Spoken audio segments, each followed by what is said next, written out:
By all means, they should have been able to go on to university.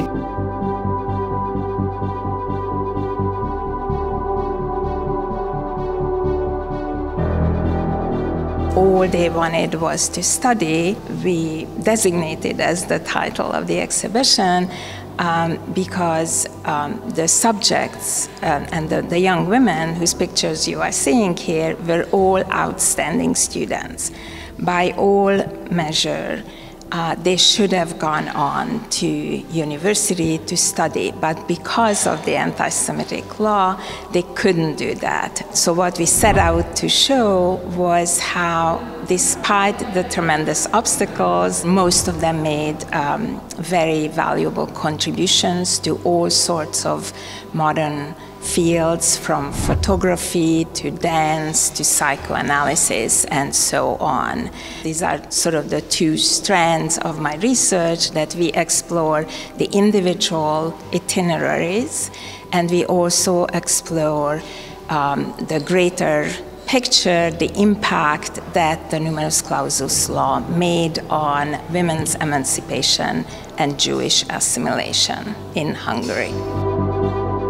And it's a special honor and pleasure to bring this exhibition to Germany and to Bonn, because it will help us explain that the numerus clausus law preceded by 13 years the very similar anti-Semitic decree that was introduced in Germany. And the second, more immediate reason it's such an interesting place for the exhibition to be is that many of the young women on these panels that you will see came to Germany to study in the 1920s up to 1933.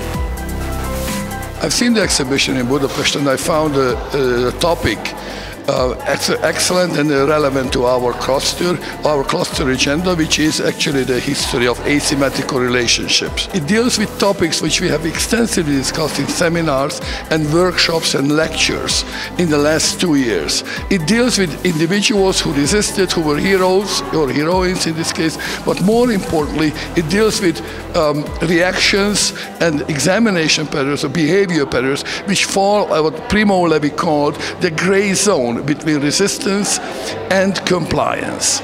And this is a topic which we have been focusing actually the last 2 years.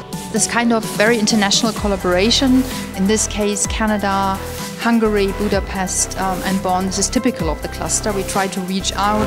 It's also a celebration of empowerment of women through photography. Girls like us need motivation from the past, and they have suffered a lot, and now we are in a much better position. Very motivational, and it's like always a good side to go on. I was expecting the difficulties that women experiencing nowadays and in the past, so it even made it more interesting that it was about Jewish women. I'm deeply touched. I'm very happy that I came here today.